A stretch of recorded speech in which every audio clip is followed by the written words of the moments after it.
Hello and a very warm welcome to Tata Communications presents ET Studios, the future of cyber protection in association with ETCIO. I'm your host Himanshi Tiwari. Now, cybersecurity is no longer about reacting to threats. It is about building a living, breathing defense strategy that can adapt just as quickly as attackers do. Today, we are going behind the scenes of what that really looks like from both the perspective of global enterprise and a partner powering that security. Joining me is Somnath Kundu, CISO at Schneider Electric, and Vaibhav Datta, Global Head Cybersecurity Products and Practice at Tata Communications. Let's dive in. Thank you so much for joining us for this conversation. Cybersecurity as we know it is perhaps the need of the hour to talk about it more and more, right? And I would like to start with network segmentation, because this is one of the topics that is it is a fundamental, right? Everyone talks about it. And to be honest, it is not only about splitting networks into neat compartments. It is much more, right? So how are you, let me start with you, Somnath, how are you approaching this in a way that it is not just a compliance requirement? Okay, so in Schneider, we actually strive to have a very robust kind of network security. So saying so, if we start talking about very basics like having, if we talk about NIST, like identify, detect and protect. So if we talk about very basic things like the firewall or the intrusion protection systems, the DDoS protections and other stuffs. So those things will be there. But what's the add-on to that one? So if we talk about the add-on part, then as you have rightly said that it's not only about segmentation.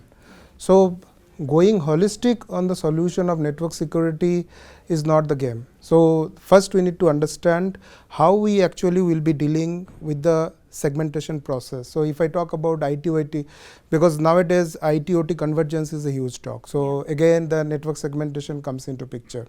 So what about the OT segmentations?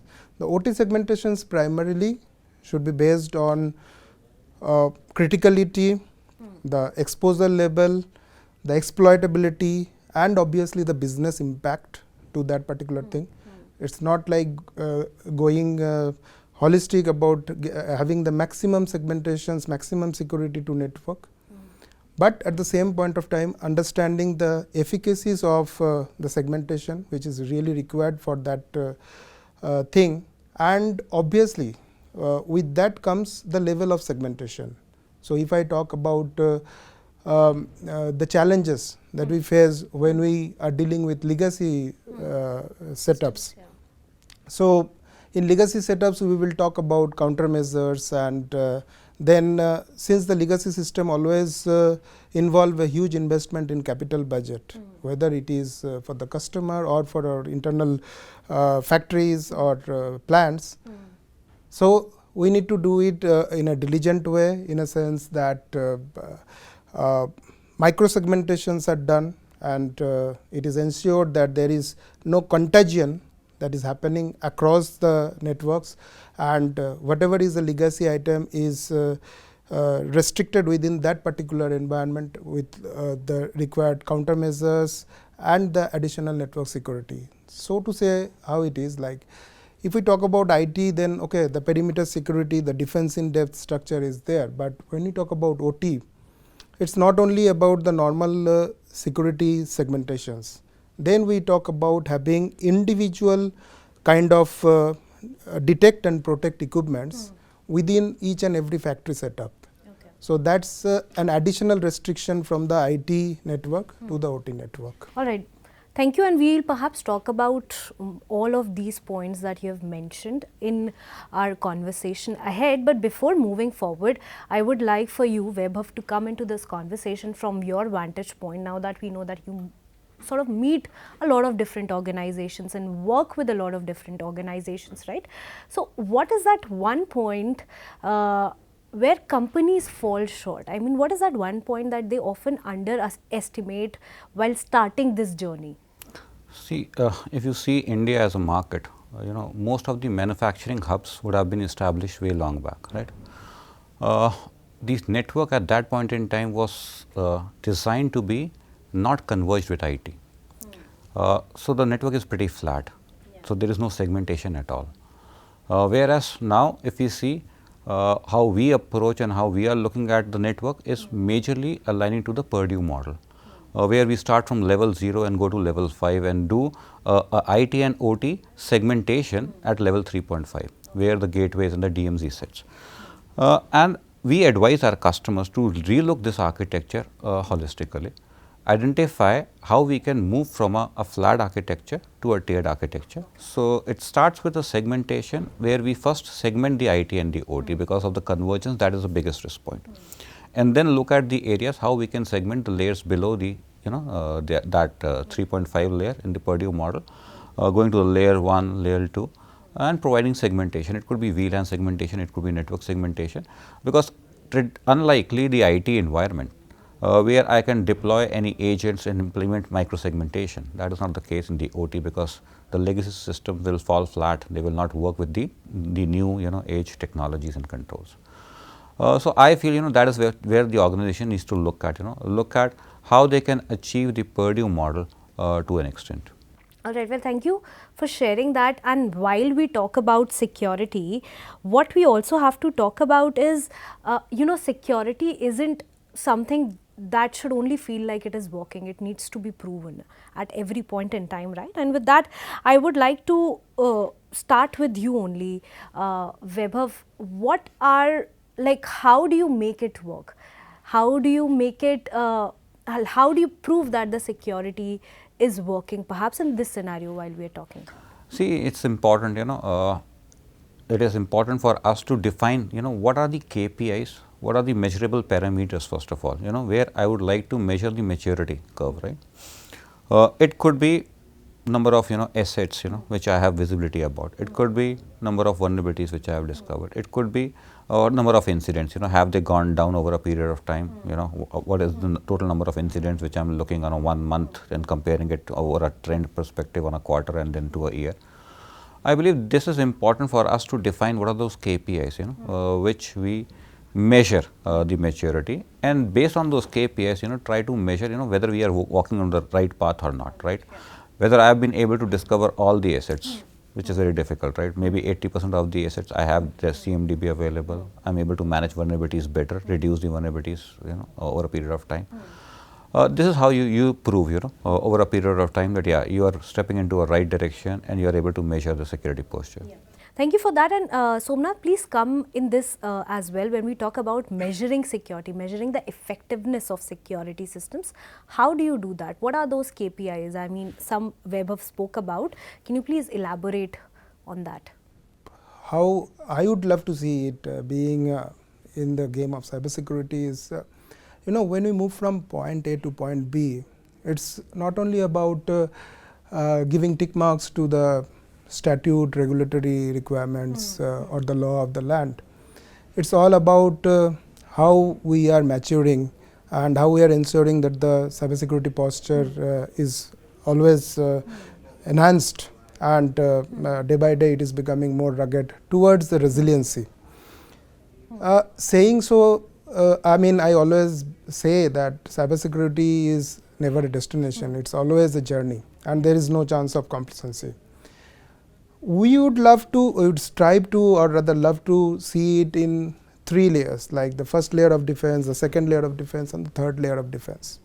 Primarily I will talk over here about the third layer of defense, and that being like not being self-reliant, but a little bit more like going into independent audits, third-party audits, internal audits, where these audit recommendations or observations will actually kind of give us a look and feel about the cybersecurity implementation that has happened in the first and the second line of defense. Yeah. So that's kind of means reality check, so to say, that how matured we are with respect to this thing. And obviously add on to that one is the crisis simulation, again and again making yourself ready with real-time scenarios, talking on the stuffs, and when the actual scenario comes, so that we are absolutely ready with this one. But once we have learned from these external findings, and then we need to close the cycle, we need to revert back, and whatever were those observations, work on those observations for a holistic solution. I think that's the way we can really measure whether we are on the right path. All right, thank you for sharing that, and we'll perhaps come to crisis simulation, incident response in some time. But before that, I would also like to bring in vulnerability management, because you know vulnerabilities are there. We know that they are constant, but sometimes, as you were also talking about the legacy systems do make the entire game harder for us, right? So, Vaibhav, please come in this, and then I'll come to you, Somnath, on how do you first, Vaibhav, help organizations to stay on top of that and, you know, building that resilience? See, the approach which we take is we help customers first of all identify what are the assets, help with the asset discovery, because that is very, very critical. You can only protect which you are aware of, right? Otherwise, you will not be able to protect, if you are not aware of what systems are there, right? So, asset discovery becomes the key. Having a correct CMDB database is very, very important. At least I am talking from the OT perspective, because the legacy systems, if we are able to discover it correctly, it's good. At least we can then identify what are the vulnerable assets onto that, and Somnath can add on top of it. But that is the first way where we start.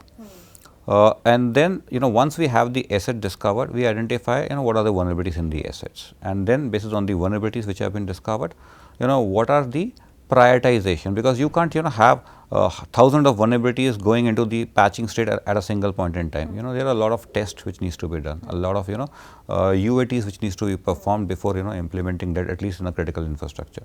So that is one particular approach which we take. And vulnerabilities are not just about the the assets which are discovered and the systems which are implemented. Vulnerabilities could be just triggered because of the process failures, right? It could be triggered because we have kept some open loops in my system which allow third party to have access, and especially in the OT environment. The third party have a lot significant role, because they manage most of the environment. The SCADA system, the PLC systems are managed by third parties. So, it becomes very, very critical to understand whether there are not any process failures. Do we have right policies in place? And then comes the assets and the. Yeah, thank you for that. And Somnath, quickly come into this. When we talk about vulnerabilities, how do we ensure that we are actually building resilience and it's not just patch and pray, right? And also on top of that, especially when we talk about the legacy systems, right? They are older systems. So, how does that play out for you, and where do you mostly lean on, like creative fixes, or there's something else? Okay, and I think thanks Vaibhav for bringing out wonderfully the topic. For in Schneider, vulnerability management of the product is kind of a commitment throughout the life cycle, and we definitely bank upon international standards like ISO 30111 or 29147, but that is sticking to the standards. But we are also actively collaborating with organizations like MITRE and FIRST, whereby we try to have our own CVs and get CVSS scores and other things. But saying so, the story doesn't end there. We have to make a connect and collaboration with the stakeholders. And how we do that? We try to create a portal whereby the customers, the researchers, or anybody who is participating in the portal can come back, close the loop, talk about vulnerabilities, and once they are done, then basically what we will do is we will follow the levels of the vulnerabilities, like let it be low, medium, high, or critical. And once we understand that, then we will deal with those vulnerabilities. Again, the vulnerability management is like identifying, then the assessment part, and then obviously prioritizing based on these levels. And once the prioritizing is done, we go for remediation. And the final thing is super important, is communicating back. So that communication is of utmost importance. That's actually what helps us create trust, transparency, integrity, and resilience. Because through this portal, we are communicating with our customers, we are creating an environment of collaboration with the researchers, and it's now a bidirectional communication that is happening. And I think by this we are trying to evolve the vulnerability management altogether. All right, but when an incident hits, for example, every second counts, right? We know that. So how do you sort of ensure that sort of rapid recovery, that you are not losing any second, the recovery is rapid and also there is minimal disruption? Yeah, so I will look it into primarily different steps. So even before the incident has come, so if we are not proactive, it will be very difficult and challenging situations to handle those incidents. So one must thing is trying to be proactive, and by being proactive, understand, have lot of playbooks available with you, understand the use cases, define those use cases, and you know who all are the stakeholders to communicate to when the actual scenario happens. And then comes the accountability, responsibility, and ownership. So in the incident process, we will have some owners, some handlers, and how the security operations center will ultimately go to the root cause analysis, identify the basic reason for the incident, and then come to a closure. Now, saying so, again I will come back to the topic of crisis simulation. Until and unless we are ready and exercising the stuffs like tabletop exercises or crisis simulations in the real world environment, we will not be able to understand how fast we are. And by saying so, once we are proactive, now there is also a reactive part to it. And the reactive part is having ready business continuity plan or disaster recovery plan. So are we rigorously following that? Are we exercising those things? And that, I think, is the trick of coming back to business super quick, because this is a very tried and tested process where each and everything is very well planned. And also, that there should be another thing is like it should be automated in such a sense that each use case automatically gets the right priority ascertained. And once those priorities are there, then according to those priorities, let's understand who all are the stakeholders. So if it is a critical priority risk, then accordingly the incident stakeholders should come. And I think that's the correct way of dealing with incident. All right, thank you. And Vaibhav, quickly come in. Given that you have seen this across different organizations, across different industries perhaps, how do you see this play, and what are those common pitfalls that organizations fail at in the first few very critical minutes? See, as Somnath mentioned, predominantly it is about being more proactive. Okay, and if you are proactive, you are already prepared. That these things can happen based on the simulations. Which Somnath mentioned. You are prepared. You are prepared that these things can happen, can hit you any given point in time. Most of the time, organizations are not even prepared. Right? They don't have a correct communication matrix. They don't have a correct role definitions. So when a situation happens, and they are hit with an incident, they are struggling to identify whom to contact, what needs to be done, what should I do, should I contact the plant manager, what is his roles and responsibilities. I feel it is more and more important for organizations to define clear role matrices, clear communication matrices, and then have regular simulation exercises, test what you have done, test what you have built. There could be a scenario, right? There definitely would be a scenario that you have not tested for. But once you have tested for few things, people are there on the on the floor who are doing their job, who know what their role is, and that is where you can able to contain and become more and more resilient. See, it is not just about tools, technology; it's also about how a people or a person are actually responding and doing his responsibilities, and that is the key. All right, and also when we talk about OT systems, right? So in OT, they sort of bring a whole different level of challenges, right? And when we talk about them, what are you seeing in terms of innovation, in terms of best practices that can sort of strengthen their security posture?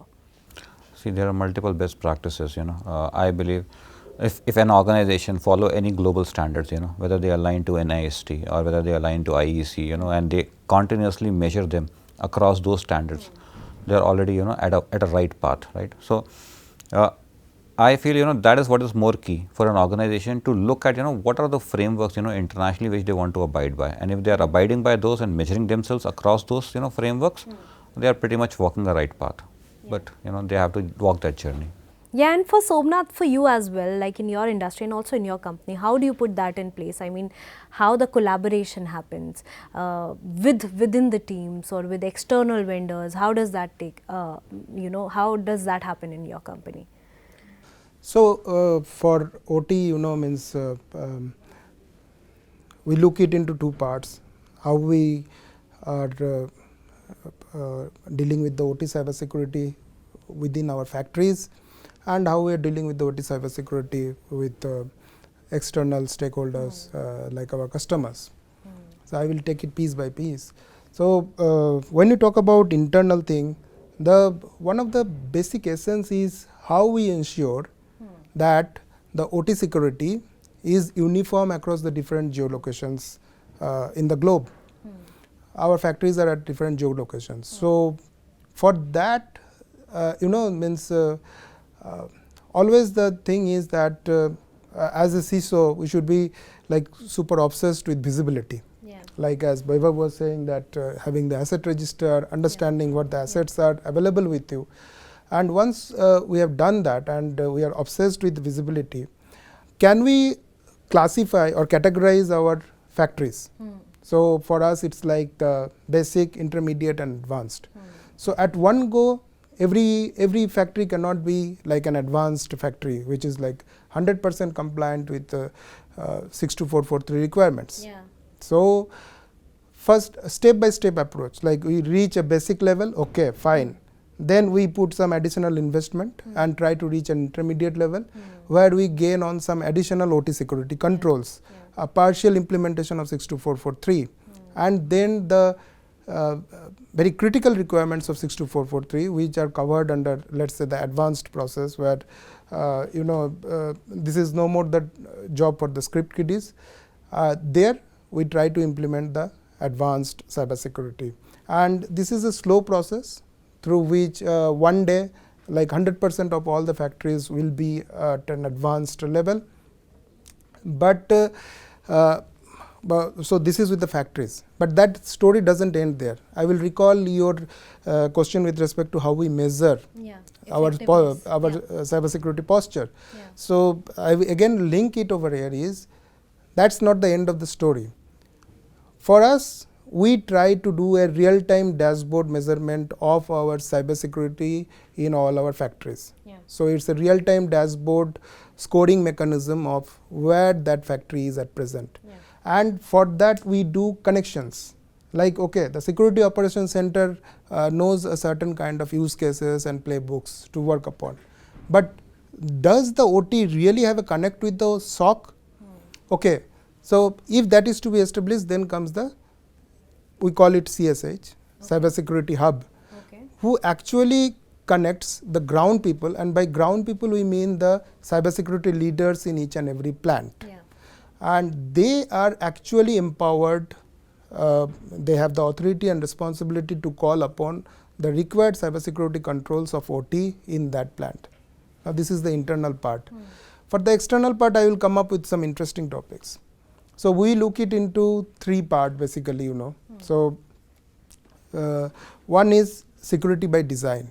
So, when we talk about security by design, it is the technology owners who will actually implement it. So, we need to do a security by design for all our products, so that once it is going to the external stakeholders, it is secured. But that does not end. Again, calling back your first question on network security. So, once the products are there, then the network needs to be established with those products, means to integrate those products. There comes the role of the system integrator. So, after security by design, again the system integrator should come into picture, and last but not the least is security by operations.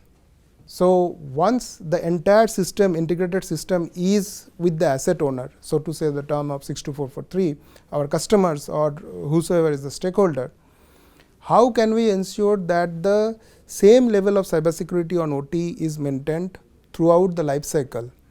And that is the collaborative environment between the asset owners, the system integrators and the technology owners. And last but not the least on this topic also is a topic of installed base security. Okay. So what is that? Here in Schneider we strive to be proactive in ascertaining available vulnerabilities on on Schneider products over internet. Okay. So we try to create our unique algos with some of our partners, and then based on those algos we try to ascertain what all products, vulnerable products are available over the internet, and then we close the gap by liaising with the national authorities and trying to reach those end users and trying to close basically those gap. And that again is basically secured by operations, because the role doesn't end once you have secured by design. It has to go to the end path of secure by operations throughout the life cycle. All right. Well, gentlemen, thank you, and thank you, Somnath, for explaining it so beautifully. But I won't like to end my conversation with this, because we are talking about the future of cybersecurity, and I would like to perhaps end my conversation with that future lens, right? So when we talk about this space, gentlemen, when we talk about cybersecurity, what are those top 2 technologies or top 2 spaces in cybersecurity are you really bullish on? We'll start with you, Vaibhav, and then we'll move to you, Somnath. So talking from the OT perspective, we have been talking about industry 4.0, right? With the industry 5.0, the more focus is on the resilience, right?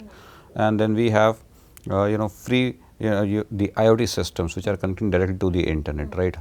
And all these systems, when they are connected, are not falling under the Purdue model, because that Purdue model is diluting, right? So how do we ensure that the security is still intact? So that is something which I am pretty much bullish upon, and watching out how to cater to and address those requirements of customers as and when they evolve. So I would say What about you, Somnath? I will try to bring an interesting twist to this one. Is